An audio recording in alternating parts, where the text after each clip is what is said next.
in the bit before. The before times. BC, before COVID. Sorry, Christ.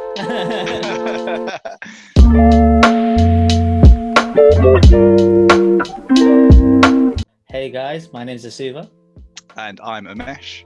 and today we are reviewing the self-titled project from Sad Night Dynamite. Sad Night Dynamite is the name of a duo consisting of Archie Blackton and Josh Greason. The two grew up near Glastonbury, which has defo influenced their electric sound. It's kind of like this fusion of like hip hop, dubstep, Britpop, punk, electronica, everything kind of like under sun. Everything that you've seen at Glastonbury over the years is kind of found in their music, I feel. I don't know, what's your take? Feels like it's a refinement of that nocturnal, poppy, trap, psychedelic vibe that's Definitely kind of everywhere at the moment. Yeah. Electro nostalgia, like a trip into the macabre kind of vibe. They don't seem to take themselves too seriously, which allows them to make kind of more bolder decisions with the sound. I really like the fuck it mentality, like fuck it, let's just try it mentality. Fucking Tum Hee Ho bastard. I fucking hate you because I didn't hear it at the start, but once you've said it, I can't unhear it. It's the same. I overlapped them. I overlaid them and played them together, and I was like, oh, I'm gonna kill you when I see you. I'm so gonna kill you. For the whole day I've been singing. For the vast majority of people listening to this, they probably won't make that connection, but for me, that piano melody at the start just makes me think of Tum Hee Ho. I found the intro quite intriguing. Kind of somewhat start of a kind of narrative build up, or just like this, car driving up, quite ominous, like thumping, like eerie, very eerie vibes. It's just like, oh shit, okay. But I feel like it bridges really well, or flows really well into the first track, Icy Violence, which is one of my favorite tracks. I think this is the best song on the project for me. Yeah, I've highlighted the green as like, yes, thumbs up to this song. Very good. This song, and like with the majority of the songs in this track, and I'm gonna say it now so I don't say it during the whole video, but I probably will. But Gorillaz. It's got such a Gorillaz vibe. Even the catchy melody is so, it just feels very Gorillaz. Yeah, they really captured that kind of sampling style and like sound. They're creating this like soundscape, which is just so interesting. And I think that's what got, when I sent you this album, I think I was on a walk and I was just like really intrigued by it. And I was like, oh my God, oh my God, yes. Like this like soundscape, like it's so interesting. This dark hip hop fusion. It's like nothing, sadly, it's like nothing new, but at the same time, it's refreshing at the same time, because I feel like I haven't heard this kind of style in a while. Yeah, they're quite ambitious with what is a very oversaturated sound. So it feels like a slightly fresher take. I feel like the Gorillaz angle and it just makes it a little bit more fresh, and it's just a little bit more interesting. I think Icy Violence is interesting. I think has these really icy synths. Yeah, and like the energy in this track's really interesting as well. It's very dynamic. Like it doesn't switch up there, kind of the folky kind of flea market vibe. The first time it really caught me off guard. I was just sort of like, what's going on? Yeah, it caught me out. But now that I listened to it a couple more times, it's one of the things that makes the track good. It's one of the things that keep it dynamic. Like it's like 5 minutes plus long, and it justifies that runtime. We're followed by Kill Shot, which is like kind of this like 80s synth. Yeah, these really melodramatic synths. Like they're so eerie, they're so haunting.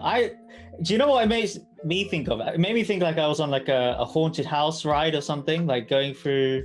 Just on this track, or just this track. Okay, yeah. And I was just sort of like, I was half expecting Dracula to just pop in and spit some bars, man. Like, I got a really 21 Pilots, Heathens kind of vibe from this. It felt like it should be in like the Suicide Squad movie album kind of vibe.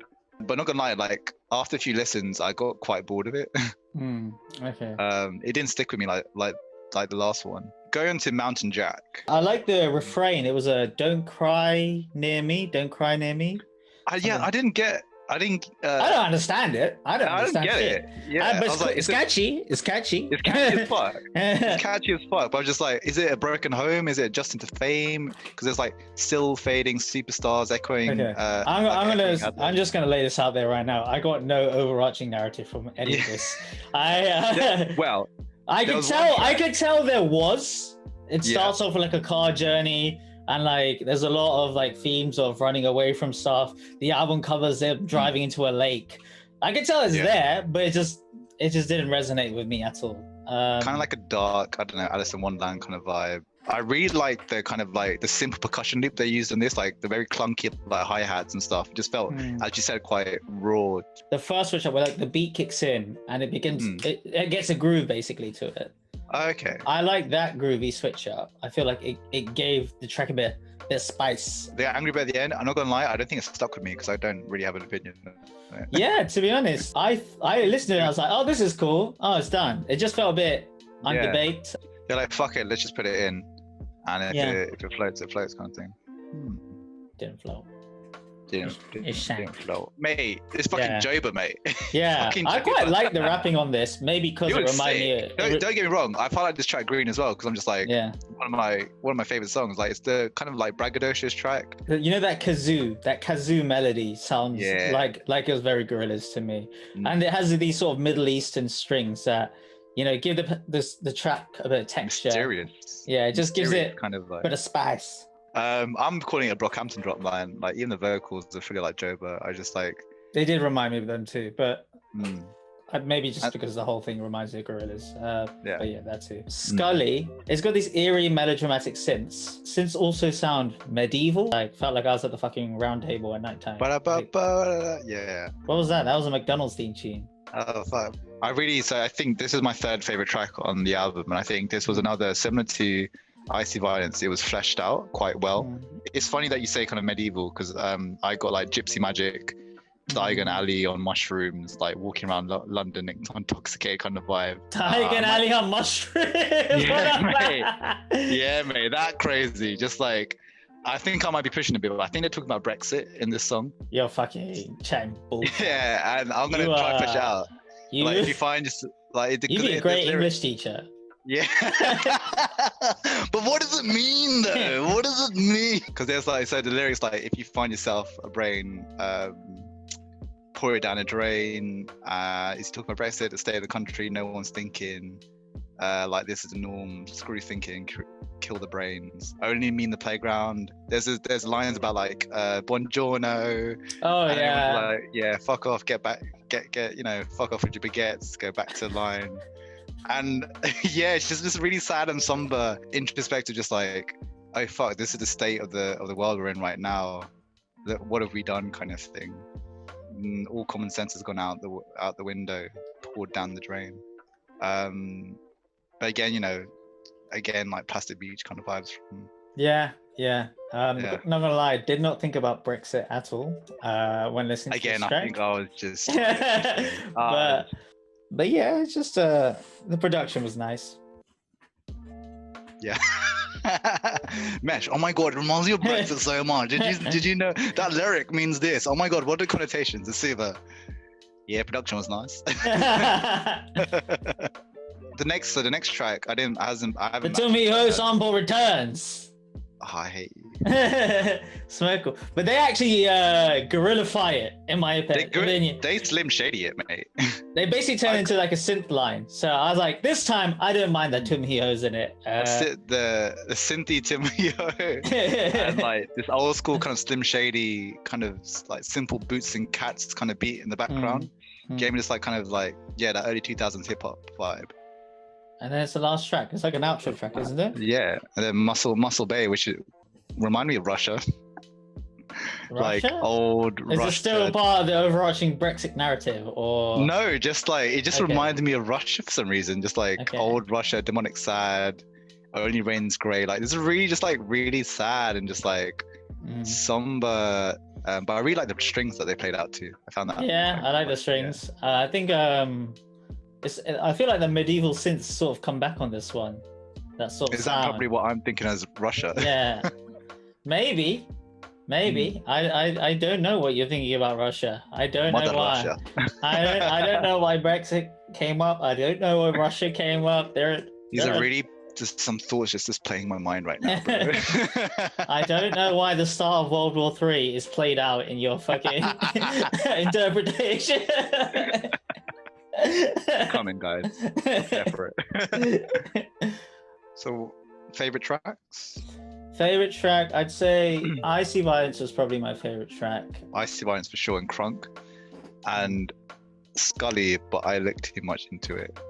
I didn't have to force. Tomorrow they're gonna drop an interview being like "fuck Brexit," and then you're gonna. Yeah. Be like, I'm gonna be like, I fucking told you so. I told you so. But I'm kind of scared that I only like bits of this album which remind me of like other people. Did you feel like there was anything original there? It's difficult to pin down where it feels like they've made their own thing. Yeah. I think they're still finding their voice. Would you take any of these songs out of the album and? No, not really. Not really. I didn't dislike anything. I'll make that clear. I just didn't. I was just not particularly drawn to anything. Yeah, so I really appreciate the soundscape they created, and I just want them to be more original. It reminded me too much of other stuff. So for that reason, I'm going to give it a 5.5. You bastard, that's exactly what I was going to give it. There was no real bigger picture for me with this album. There was nothing that really, it wasn't greater than the sum of its parts. And the parts I was mostly sort of meh on. Nothing bad, just nothing I would really come back to. I just took the tracks as they were for the most part. I didn't really find a deeper meaning when I tried to look. It is quite cohesive, I'll give it that. The soundscape is... And don't feel bad. I tried to find a deeper meaning and failed to on many occasions. If you like your gorillas, check this shit out. Check this shit out. Check this shit out.